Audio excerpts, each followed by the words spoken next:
best thing about being on the food truck, the cooking, and also seeing people when they eat their food, how happy they are. So being the first student-run food truck in Metro Public Schools, I think this has made my education better by letting me work in the field before I actually start a job or go to college.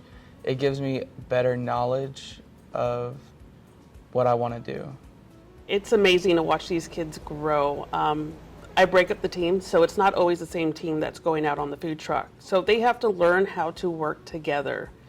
And it's great just watching them develop and learning how to communicate with each other on the food truck. And at the end, when they've accomplished all the meals and they all go out, they get such pride and they start high-fiving each other and screaming, "We did it!" So it fills your heart.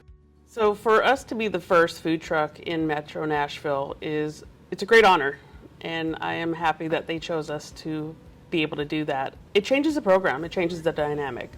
That means the kids are going to learn that cooking just is more than just working in your traditional kitchens.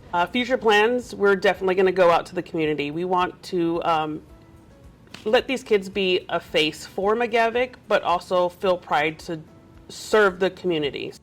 It has brought me so much joy in my life to watch these kids go from sitting in a classroom staring at each other to actually being the first kids to get this culinary program up and running. Another spilled fork? You're welcome. Enjoy.